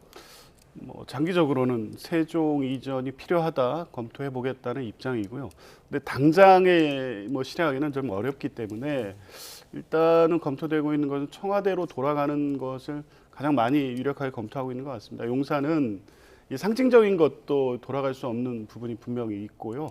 실제 이 보안상의 문제도 이미 발생했지 않습니까? 그런데 여러 가지를 고려할 때 대통령실로 용산 대통령실로 다시 들어가는 것은 쉽지 않아 보이고요. 가능하면 빠른 시간 내에 청와대로 돌아갔을 때 어떤 다른 문제가 없는지를 확인하고 검토한 후에 그 방향으로 가는 것이 맞지 않겠나 이런 검토들이 이루어지고 있는데 근데 실제 이제 대선이 끝나면 바로 임기가 시작되기 때문에 이 부분은 후보들 간에 국민의힘 후보로 확정되는 분 또 민주당 후보로 확정되는 분 간에 사전에 선거 과정에서 미리 그 부분에 대한 의견이 일치가 된다고 하면 사전에 합의해서 임기 시작 전에 어떤 후보가 되더라도 청와대로의 복귀 이 부분을 상정해 놓고 미리 준비하는 것도 좋은 방법이 될 수 있을 것 같습니다. 예, 오늘 말씀 여기까지 듣죠. 조기현 민주당 법률위 부위원장, 이준우 국민의힘 대변인이었습니다. 감사합니다. 감사합니다.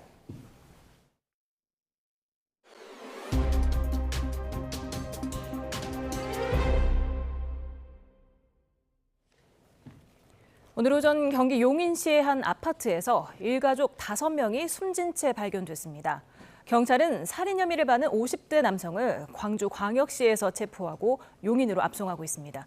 취재기자 연결합니다. 유수한 기자, 자세한 내용 전해주시죠. 네, 먼저 저희가 확보한 현장 CCTV 함께 보시겠습니다. 오늘 새벽 경기 용인시 수지구의 한 아파트입니다. 검은색 승용차가 아파트를 유유히 빠져나갑니다. 일가족 살인 혐의로 검거된 50대 남성 A씨의 차량입니다.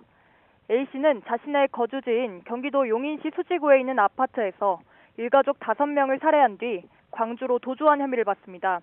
사망자는 80대 부모, 50대 배우자, 20대 자녀, 10대 자녀까지 모두 5명인데요. 오늘 오전 9시 50분쯤 다른 가족의 신고를 받은 소방당국이 출동해 아파트 문을 강제로 열었을 때는 5명 모두 숨진 상태였습니다. 경찰은 아파트 거주자인 A씨의 위치를 추적한 뒤 광주 지역경찰과 공조해 30여 분 만에 검거했는데요. 경찰 조사 결과 A씨는 가족들에게 수면제를 먹여 잠들게 한 뒤 범행한 것으로 파악됐습니다. 네, 그런데 왜 이런 범행을 저지른 건지 혹시 조사된 게 있습니까?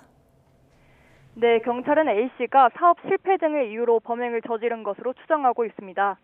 A씨는 광주 지역에서 개인 사업을 해왔던 것으로 전해졌는데요. 주말 부부 생활을 하며 용인과 광주를 오갔던 것으로 알려졌습니다. 범행 현장에서는 범행을 자백하고 본인도 목숨을 끊을 거라는 취지의 메모가 발견됐습니다. 광주의 한 오피스텔에서 검거된 A씨는 생명에 지장은 없지만 의식이 불분명한 상태로 병원에 이송됐습니다. 경찰은 A씨가 오후 의식을 차려 정식 체포했다며 용인으로 압송하고 있다고 밝혔습니다. 지금까지 사회부에서 전해드렸습니다. 광명 신안산선 지하터널 공사장이 무너지며 실종된 작업자 1명을 찾기 위한 구조 작업이 이어지고 있습니다. 사고 원인을 조사 중인 경찰은 파손된 지하기둥 보강 공사를 위해 H빔을 내리려던 중에 붕괴 사고가 났다는 작업자 진술을 확보했습니다. 김희영 기자입니다. 모여있는 대원들 너머로 중장비가 분주하게 움직입니다. 실종된 포스코 ENC 소속 50대 노동자를 찾기 위한 수색이 한창입니다. 구조대원들이 지하 20m 부근까지 진입했지만 실종자가 있을 것으로 추정되는 컨테이너는 아직 발견하지 못했습니다. 지하터널 공사장 붕괴 현장입니다. 구조 작업이 계속되고 있는데요. 구조견까지 투입해 내부 수색을 벌였습니다. 소방당국은 안전교육장으로 사용된 컨테이너가 지하 35에서 40m 지점에 있을 것으로 추정하고 일대를 파 내려가고 있습니다. 안전 조치를 하면서 지금 밑으로 계속 작업을 하고 있는 상황입니다. 컨테이너뿐만 아니라 그 주변, 그 일부분에 대해서 전체적으로 지금 인명 검색을 하고 있고요. 점점점 그 반경을 넓혀갈 예정으로 있습니다. 경찰은 현장 노동자 12명에 대한 기초 조사를 마쳤는데 파손된 기둥의 보강 공사를 위해 H빔을 내리려던 중 붕괴 사고가 난 것으로 파악했습니다. 크레인을 이용해 첫 번째 H빔을 지하로 내리려는데 터널이 무너졌다는 내용의 진술을 확보한 겁니다. 사고 현장에서 하루 평균 1,600여 톤의 지하수가 배출됐던 것으로 드러나면서 지하수에 토사가 휩쓸려가며 터널이 무너졌을 가능성도 제기되는 상황. 경찰은 실종자를 찾는 대로 주요 관계자를 불러 본격적인 수사에 착수할 예정입니다. 추가 붕괴 우려에 주민 50여 명이 대피 중인 가운데 초등학교를 포함한 일대 건물에 대한 안전 점검도 진행되고 있습니다. YTN 김희영입니다. 제주공항에서 항공기에 탄 승객이 이륙 직전 갑자기 일어나 비상구를 여는 아찔한 사고가 발생했습니다. 폐소 공포증 때문에 답답해서 문을 열었다고 경찰에 진술했는데요. 해당 비행기가 출발하지 못하게 되면서 승객 200여 명이 불편을 겪었습니다. 정현우 기자입니다. 공항 한가운데 서 있는 항공기 날개 아래로 비상탈출용 슬라이드가 내려와 있습니다.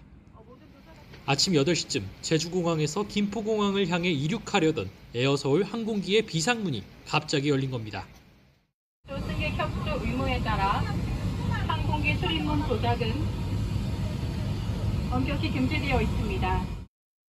비상 상황이 아니었는데도 비상구를 강제로 연 사람은 30대 초반 여성 승객이었습니다. 9번째 열 복도 쪽 좌석에 앉아 있다가 이륙을 앞두고 갑자기 앞으로 달려가 비상구를 연 것으로 확인됐습니다. 여자분이 들리더니 갑자기 막 나가더니 열었어요, 문을. 근데 사람들이 막 소리 지르고 막 그랬거든요. 승무원들은 곧바로 여성을 제지하고 공항 경찰대에 인계했습니다. 이 과정에서 다친 승객은 없었지만 여성을 제지하던 승무원이 넘어졌습니다. 여성은 폐소공포증이 있어 답답해서 그랬다고 공항경찰대에 진술한 것으로 전해졌습니다. 항공기가 출발하지 못하면서 승객 202명이 불편을 겪었습니다. 에어서울 측이 오후 비행기를 탈 수 있도록 안내했지만 승객들은 예상치 못한 상황에 발을 동동 굴렀습니다. 아버지가 어제 대장암 진단을 받으셔가지고 육지병원으로 올라가서 좀 진료를 받아보려고 급하게 올라가는 거예요. 사건을 넘겨받은 제주 서부경찰서는 비상구를 연 승객을 항공보안법 위반 혐의로 입건하고 정확한 경위를 조사하고 있습니다. YTN 정윤우입니다. 사업성을 놓고 우려가 제기된 미국의 알래스카 LNG 개발 사업이 결국 한미 관세 협상 테이블에 오를 것으로 보입니다. 일단 트럼프 대통령 관심사에 보조를 맞추며 우호적인 분위기 속에서 대미 협상에 임하겠다는 뜻으로 풀이가 되는데 미국 측에서는 실질적인 참여를 압박할 것으로 보여서 정부 대응에 이목이 쏠립니다. 황혜경 기자입니다. 트럼프 미국 대통령은 지난주 한덕수 권한대행과의 통화 뒤 자신의 SNS에 원스톱 쇼핑은 아름답다라는 글을 남겼습니다. 한국과 관세, 조선, 미국산 LNG 구매와 알래스카 합작 투자 등에 대해 얘기를 나눴다는 말도 덧붙였습니다. 모든 관심사를 테이블 위에 놓고 협상하겠다는 의미입니다. 우리 정부도 빅딜의 필요성을 강조했습니다. 에너지 협력과 조선 협력 이걸 통해 가지고 무역 수지 문제를 다루어서 그런 큰 틀에서 빅딜로 이 문제를 좀 해결해 나가겠다는 큰 방향에 대해서 설명을 하신 걸로 알고 있습니다. 대미 무역 수지 흑자를 낮추기 위해 공급망 다변화 차원에서 미국산 LNG 구매를 늘리는 것, 그리고 조선업 협력까지는 어느 정도 긍정적 여론이 형성돼 있습니다. 하지만 총 사업비 440억 달러, 우리 돈으로 약 62조 원이 필요할 것으로 추정되는 알래스카 LNG 프로젝트는 사업성 여부가 불투명한 만큼 우려의 목소리가 더 큰 상황. 정부도 이를 의식해서인지 기회 있을 때마다 알래스카 사업 참여를 결정하지 않았다며 선을 긋고 있지만 협상 과정에서 미국 측이 관세나 방위 분담금을 지렛대 삼아 사업 참여를 압박한다면 마땅히 빠져나올 도리가 없다는 지적도 있습니다. 한국이나 일본, 대만 같은 경우에는 이제 무역 수지 문제라든지 아니면 방위 문제 뭐 그런 것들이 있어서 협상력을 잘 발휘해서 이제 국가적인 차원에서 가장 데미지를 적게 입고 그다음에 뭐 이익을 최대화할 수 있는 방향으로. 미국에서는 다음 주에 한국 최고위 협상팀이 온다며 우리 정부가 내밀 카드에 기대를 걸고 있는 가운데 이번에는 통상 전문가 안덕근 산업통상자원부 장관이 네 번째 방미길에 오릅니다. 대표적 수출 효자 품목인 자동차에 이어 반도체, 스마트폰까지 관세 대상에 오른 상황에서 본격적인 협상을 앞둔 정부가 어떤 돌파구를 마련할지 이목이 쏠리고 있습니다. YTN 황혜경입니다. 정부가 필수 추경을 2조 원 증액한 12조 원대로 편성하겠다고 밝혔습니다.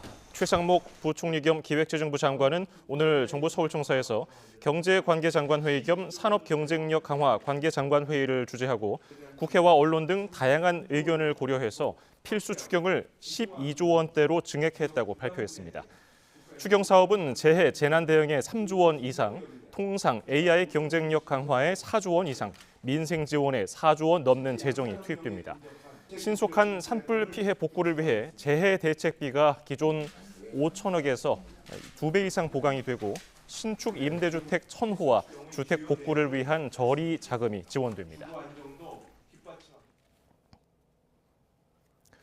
트럼프 미국 대통령은 반도체 공장뿐 아니라 반도체 생태계를 이루는 소재와 부품, 장비 기업들까지 미국으로 끌어들이겠다는 전략입니다.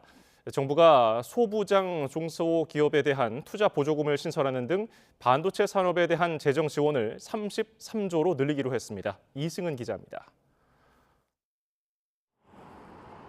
미국 상무부는 반도체와 제조 장비, 파생 제품 수입이 국가 안보에 미치는 영향을 조사한다고 밝혔습니다. 반도체 산업 생태계를 이루는 소재, 부품, 장비, 이른바 소부장 기업까지 모두 미국에 공장을 두라는 압박입니다. 모든 조사 대상에 품목 관세가 부과될 경우 삼성전자와 SK하이닉스뿐만 아니라 삼성전기, LG이노텍, SK실트론 등 대기업과 수많은 중소기업이 영향권에 들게 됩니다. We'll be doing that with semiconductors, with chips, and numerous other things. And that'll take place in the very near future. Because we want to make our chips and semiconductors and other things in our country. 정부는 지난해 발표한 반도체 산업에 대한 재정 투자 규모를 7조 원 늘려 33조 원으로 확대하기로 했습니다. 특히 첨단 소부장 기업에 대한 투자 보조금을 신설합니다. 첨단 소재, 부품, 장비를 생산하는 중소 중견기업에 대한 투자 보조금을 신설하고 이번 추경에 700억 원을 반영하였습니다. 지원 규모는 최대 50%입니다. 예를 들어 연간 영업이익 100억 원의 반도체 관련 중소기업이 비수도권에 100억 원의 설비 투자를 한다면 보조금 50억 원에 2027년까지 세액공제 15억 원을 합쳐 모두 65억 원의 혜택을 받게 됩니다. 이자 부담을 줄이기 위해 반도체 저리 대출도 3조 원 이상 추가 공급하기로 했습니다. 전력과 용수 등 인프라 구축을 위한 지원도 늘립니다. 1조 8천억 원에 이르는 용인 평택 반도체 클러스터 송전설로 지중화 비용 가운데 기업 부담분에 대해 국가에서 70%를 분담하기로 했습니다. 첨단 전략산업 특화단지 인프라 구축 비용의 최대 절반을 국비로 지원하는 정책도 추진합니다. 하지만 국회 협조가 관건입니다. 소부장 투자 보조금 예산도 추경안에 담기고 송전설로 지중화 비용 70% 국비 지원도 반도체 특별법이 통과돼야 가능합니다. YTN 이승은입니다. 트럼프 미국 대통령의 자동차 부품 관세 면제 시사 발언에 투자 심리가 회복되며 코스피와 코스닥 지수가 동반 상승했습니다. 코스피는 0.88% 오른 2477.41로 장을 마쳤고 코스닥 지수는 0.41%가 오른 711.92로 마감했습니다. 원달러 환율은 1,422원으로 출발해서 오후 3시 반 기준 1,425.5원을 기록했습니다. 내일은 계절의 시계를 보름 이상 앞서가며 5월 초순처럼 따뜻하겠습니다. 내일 아침 서울은 오늘보다 4도가량 높게 출발해서 한낮에는 아침보다 무려 16도가량 크게 오르겠습니다. 일교차가 15도 안팎으로 큰 만큼 환절기 건강관리 잘해주시기 바랍니다. 내일도 하늘은 대체로 맑겠지만 바람은 강하겠고요. 내일 새벽부터 아침 사이 서해안과 내륙은 안개가 짙겠습니다. 내일 아침 기온은 서울 6도, 부산 10도에서 출발하겠고요. 한낮에는 오늘보다 6에서 9도가량 높겠습니다. 서울 22도, 대구 26도까지 오르겠습니다. 모레 경기 남부와 강원 중남부에 약한 비가 내리겠고요. 주말에는 전국에 비가 내릴 전망입니다. 날씨였습니다.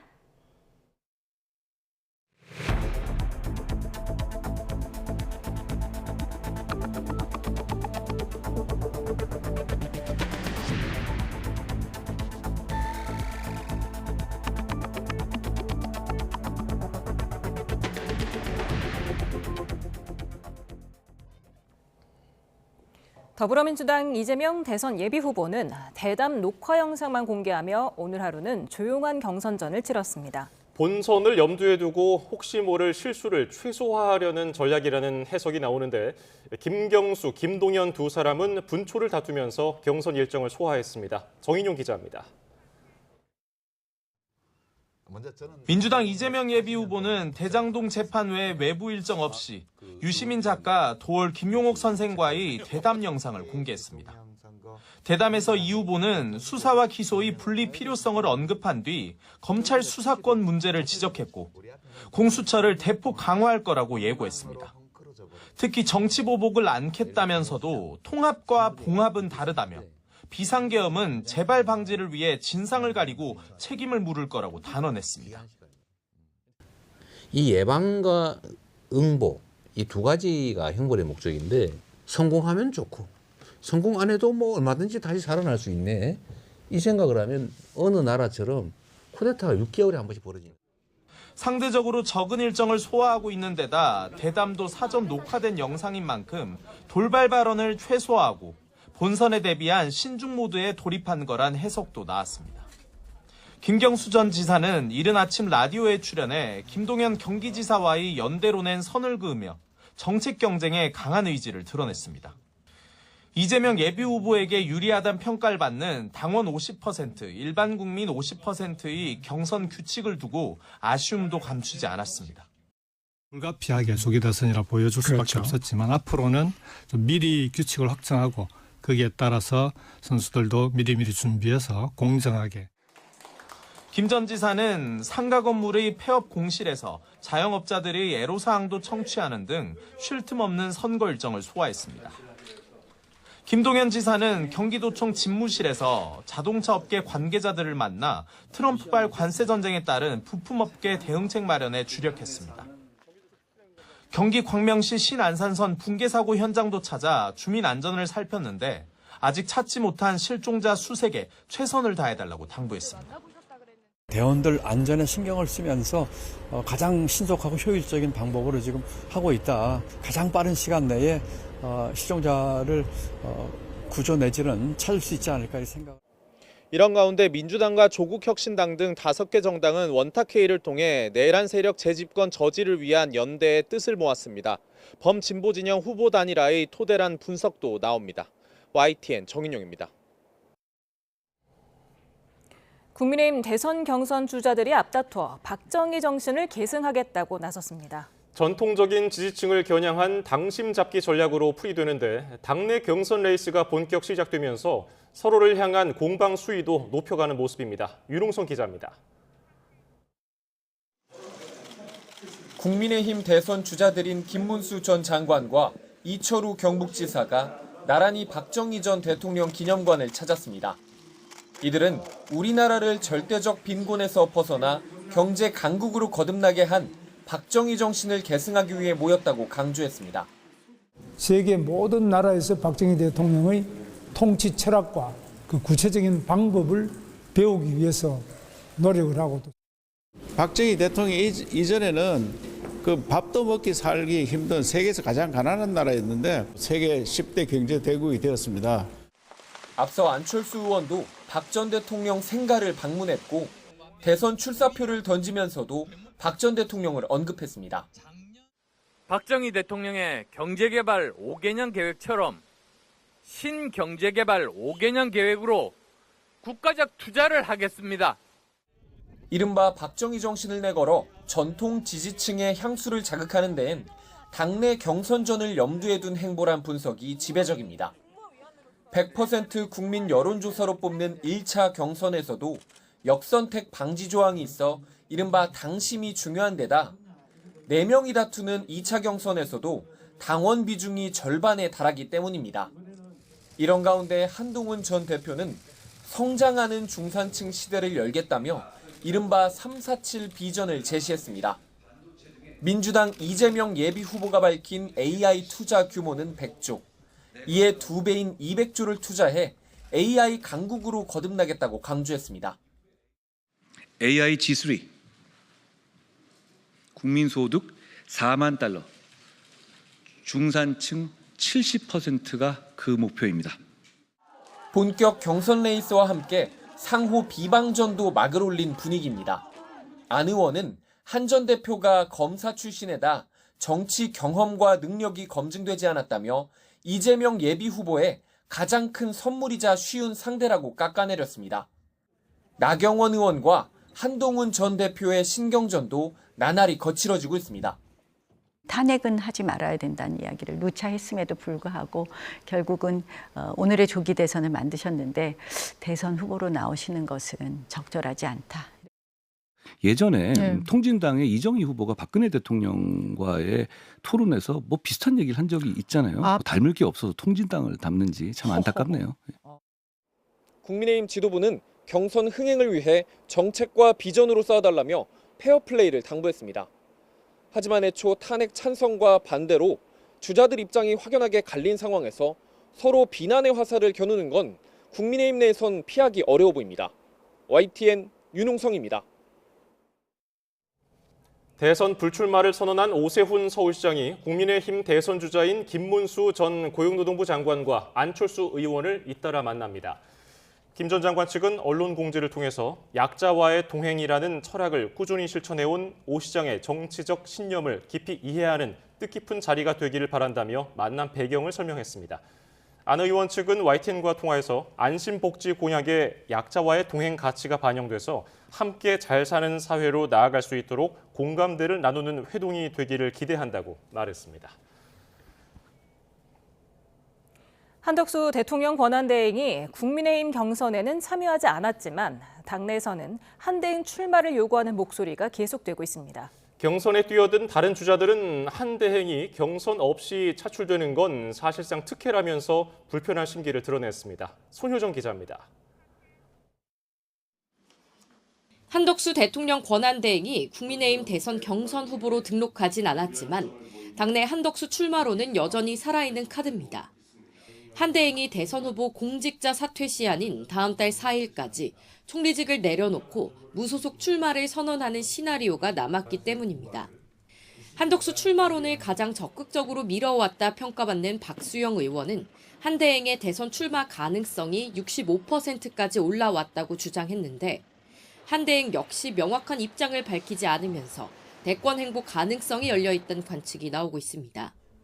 출마를 공식화한 국민의힘 주자들은 좀처럼 식지 않는 한덕수 대망론에 불편함을 내비쳤습니다. 기승전 용병론이죠. 우리 당에 늘. 이번 대통령은 정말 국회 정치 모르고서는 힘듭니다. 경선의 의미가 무엇이냐는 지적과 함께 한대행 추대 의원들을 향한 날선 비판도 나왔습니다. 한덕수 권한대행 본인이 판단할 문제라고 생각합니다.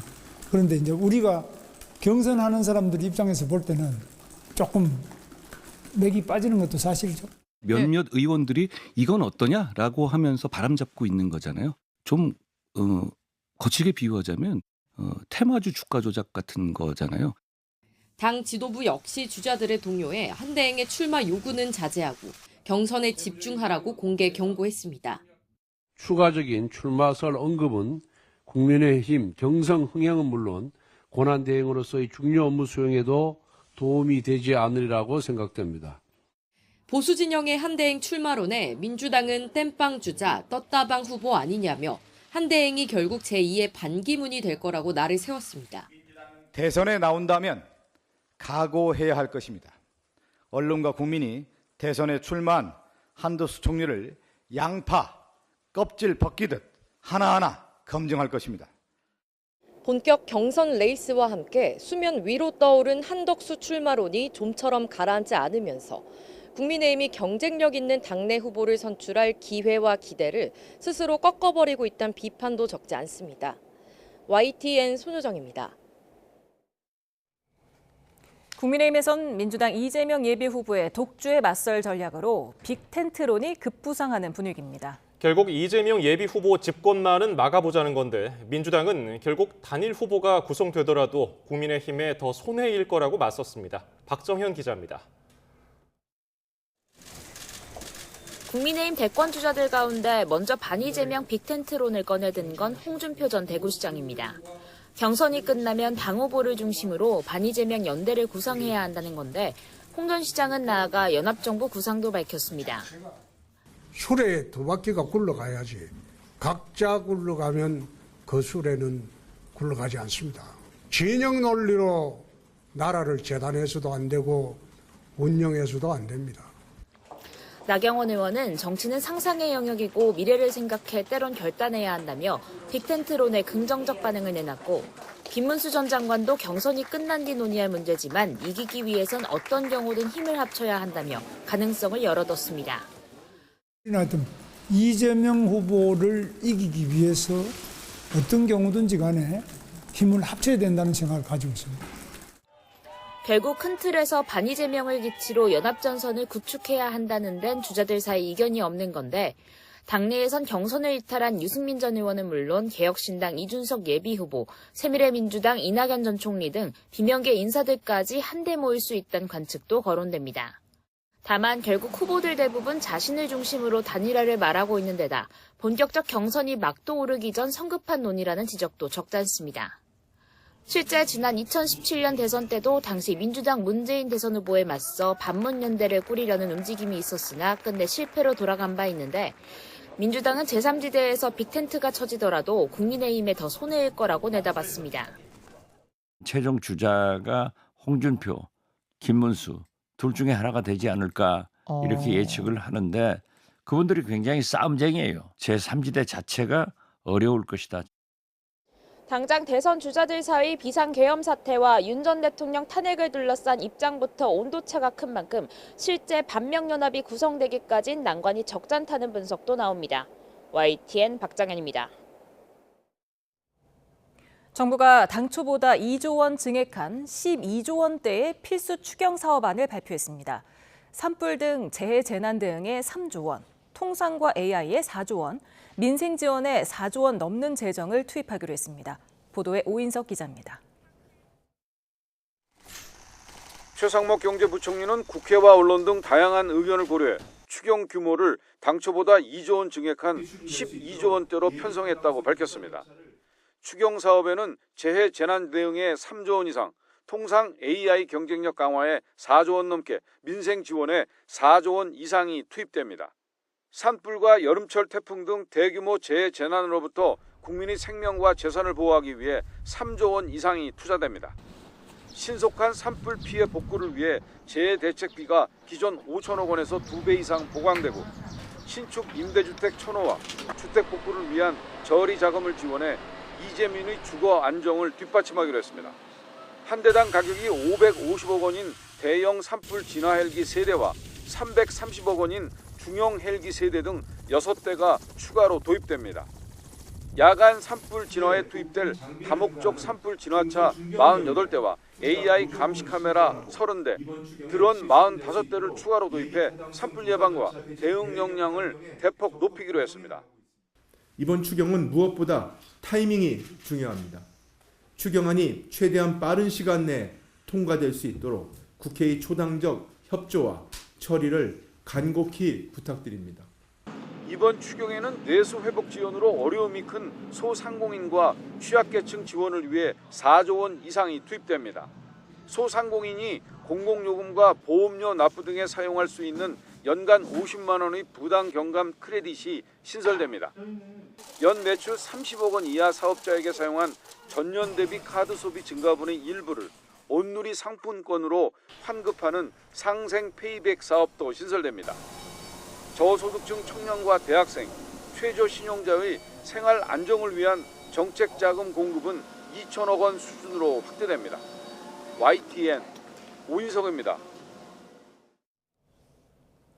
최상목 북총리 겸 기재부 장관은 정부의 대미 관세 협상과 관련해 상대방이 있는 것이라 국익 차원에서 지금 최대한 협상하고 나머지 부분은 새 정부가 출범하면 마무리하는 게 어떨까 생각한다고 말했습니다. 최 부총리는 오늘 국회 대정부 질문에 출석해 한덕수 대행이 미국과의 관세 협상을 조속히 진행해야 한다는 국민의힘 이종배 의원 질의에 이같이 답했습니다. 지난 1분기 미국으로의 자동차 수출액이 자동차 관세 25%가 반영되지 않았는데도 전년 대비 10% 이상 쪼그라든 것으로 나타났습니다. 산업부가 오늘 발표한 1분기 전체 자동차 수출액은 173억 달러로 지난해 1분기와 비교해 1.3% 줄었습니다. 특히 최대 수출 시장인 미국으로의 자동차 수출액은 1년 전보다 11.2% 급감했습니다. 지난달 서울 집값이 6개월 만에 최대 상승폭을 보였습니다. 지난 2월 서울시의 토지거래 허가구역 반짝 해제 등의 여파로 강남 3구 집값이 특히 많이 올랐는데요. 하락세에 있던 전국 집값도 4개월 만에 상승 전환했습니다. 최도희 기자입니다. 지난달 서울 주택 매매 가격 지수는 전월과 비교해 0.52% 상승했습니다. 아파트와 연립주택, 단독주택을 모두 포함한 지수인데 지난해 9월 이후 6개월 만에 가장 큰 상승폭을 기록했습니다. 지난 2월부터 서울시의 토어제 반짝 해제 등의 영향을 받은 강남, 송파를 비롯해 강남 3구의 상승세가 두드러져 지난달 24일 토어제 확대 재지정을 앞두고 거래가 몰린 것으로 풀이됩니다. 반면 노원구는 서울 내에서 유일하게 집값이 하락해 서울 내에서도 집값 양극화가 커진 모양새입니다. 서울은 지역별 단지별 혼조세를 보이고 있는 가운데 강남구, 송파구, 서초구 위주로 상승하며 지난달 대비 상승폭을 확대하는 모습을 보였습니다. 서울 집값 상승세에 힘입어 지난달 수도권 집값은 0.15% 상승하며 상승 전환했지만 지방 집값은 0.12% 하락하며 오히려 하락폭이 커졌습니다. 전국 집값은 0.01% 올라 4개월 만에 상승 전환했습니다. 한국부동산원은 서울 수도권에서는 선호단지를 중심으로 매수세가 유입되고 있지만 지방은 매물 적체가 관측되는 지역이 혼재돼 있다고 평가했습니다. 주택 유형 가운데 아파트만 놓고 보면 서울이 0.8% 상승하며 전체 주택 상승폭보다 상승폭이 더 가팔랐습니다. 서울과 수도권 전셋값 상승폭이 두드러진 가운데 전국 주택 전셋값은 0.03% 상승하며 전월 대비 상승 전환했습니다. 주택 월세의 경우엔 서울, 수도권, 지방 모두 상승폭이 커지면서 전국 기준 0.09% 올랐습니다. YTN 최두입니다.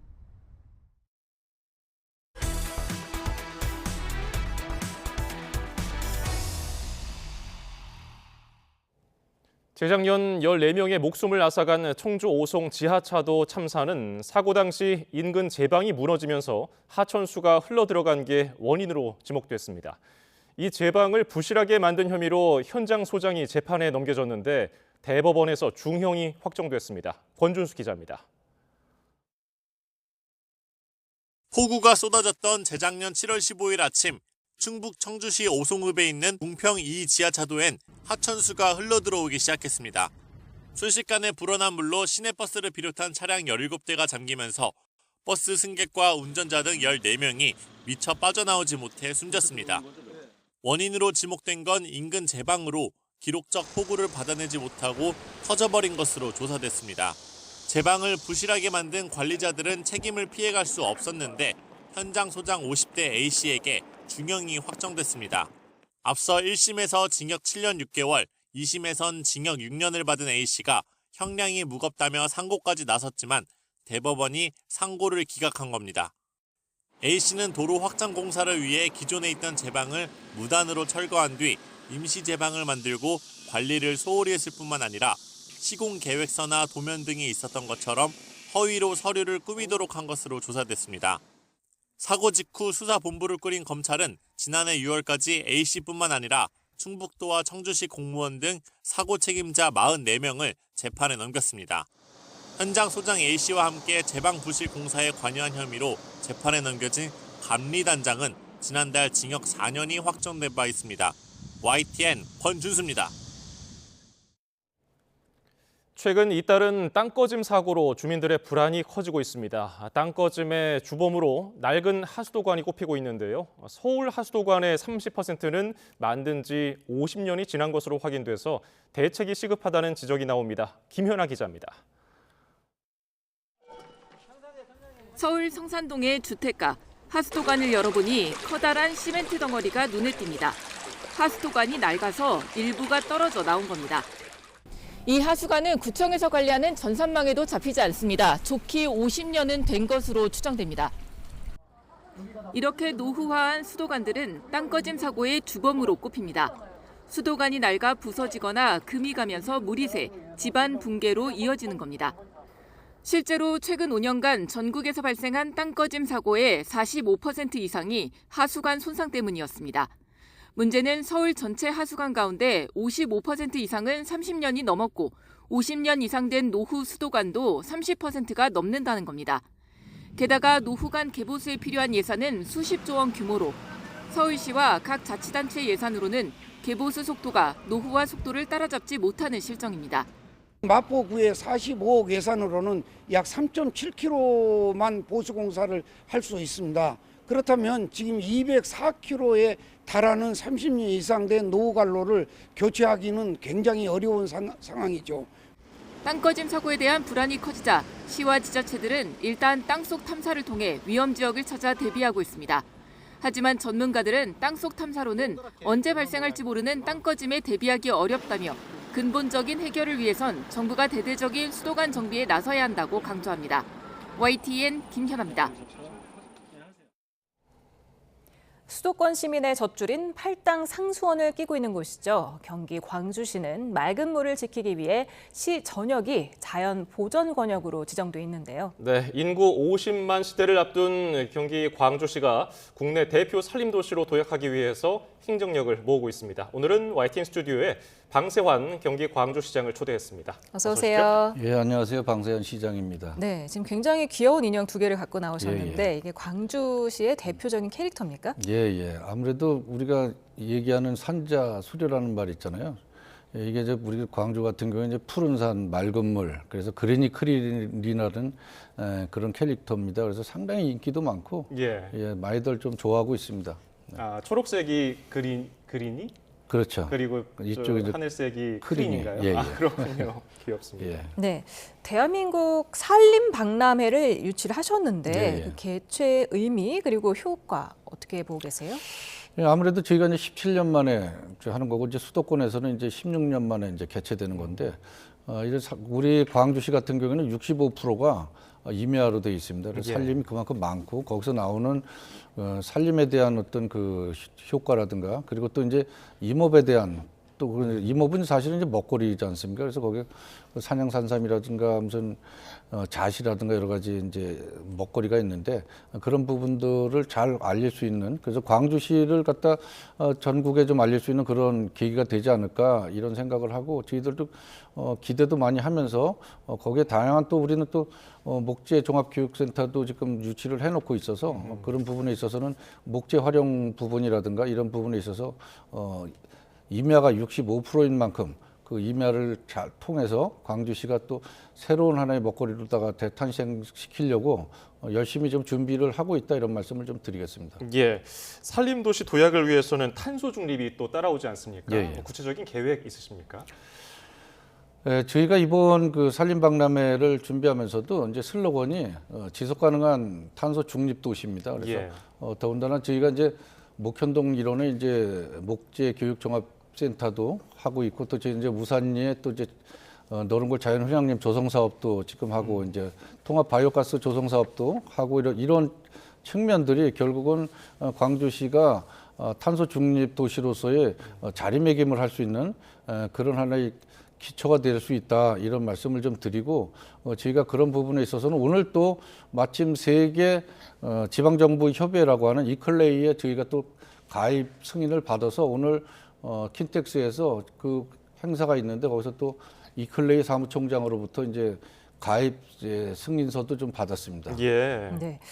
50만 자족 도시로의 도약을 위한 광주 역세권 개발 사업, 이건 결과가 어떻게 되고 있습니까? 현재 광주에는 역세권이 4곳이 있습니다. 근데 주 역세권은 이제 광주 역세권이고요. 광주 역세권에는 기본적으로 1단계는 이제 마무리 단계 가면서 또 하나는 이제 인프라에 대한 부분이 남아 있습니다. 그거는 이제 종합병원이라든가 또 이제 쇼핑몰이라든가 그런 이제 주민 편의 시설이 담겨져 있는 그런 부분은 올 10월 정도면 이제 착공이 될 거고요.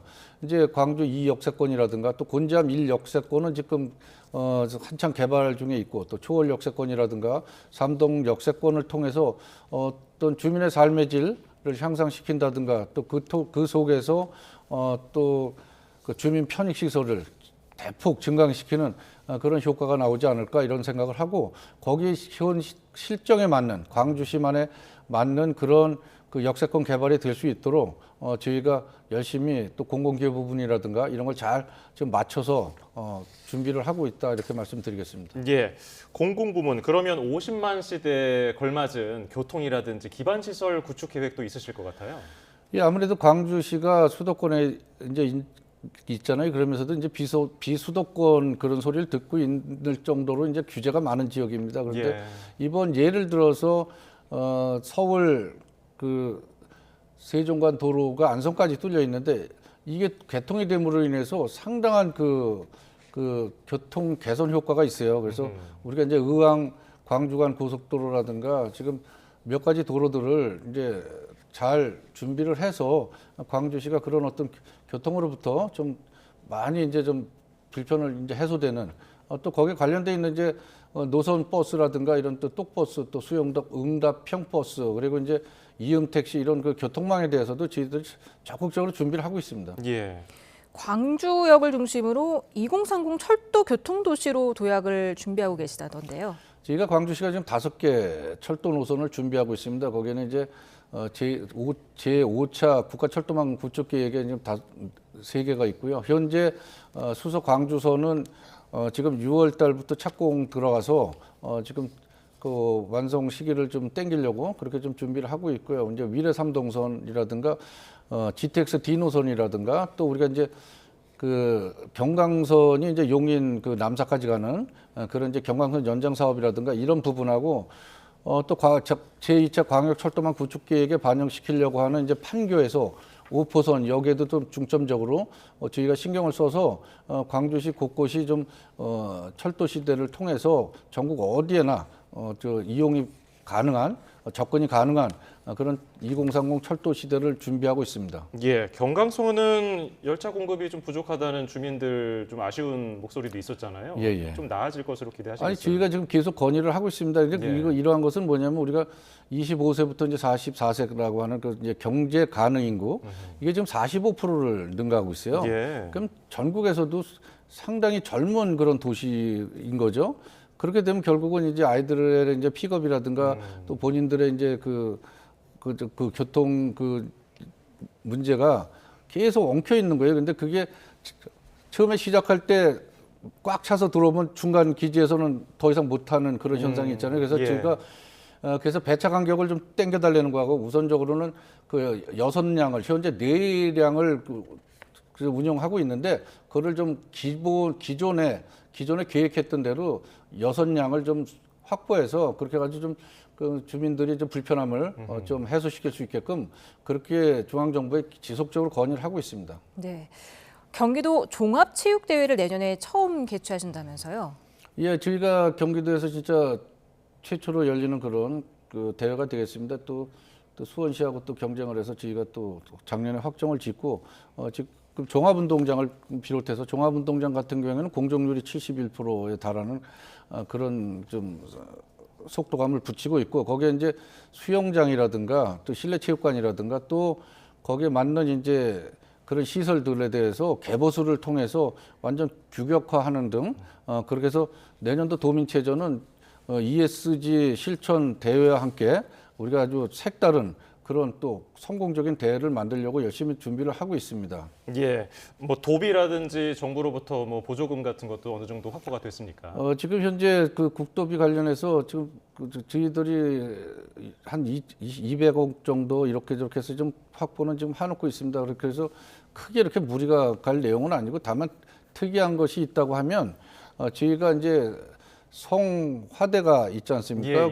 근데 이제 저희는 이번에 성화대하고 성수대를 같이 겸해서 쓰는데 주 목적은 이제 성수대라는 걸 새로 도입을 해서 그 이제 광주시가 이제 수도권 식수원을 공급해주는 팔당상수원이 있지 않습니까? 그래서 거기에 맞춰서 저희가 그 성수대를 설치해서 또 31개 시군 1,400만이 이제 화합을 이루기도 하고 그렇게 하면서 광주의 색깔을 그대로 나타낼 수 있는 그런 성수대가 이제 설치될 거라 이제 아마 와 보시면 아마 전국에서 이런 사례가 있을까 할 정도로 아마 아주 신비롭기도 하고 신선한 그런 도민체전이 될 것 같습니다. 네, 4월 25일부터 광주 왕실 도자 페스티벌이 개최된다는데 소개를 좀 해주실까요?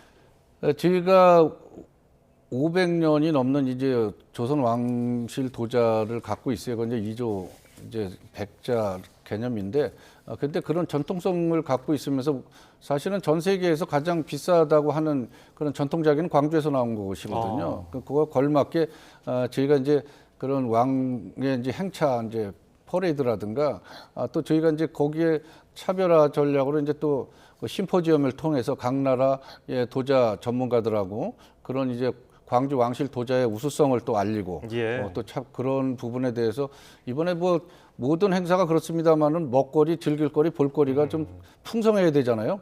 그런 측면에서 저희가 열심히 준비하고 저 손님 맞이를 좀 하려고 지금 최선을 다하고 있습니다. 알겠습니다. 오늘 말씀은 여기까지 듣겠습니다. 방세환 경기 광주시장이었습니다. 감사합니다. 네, 고맙습니다.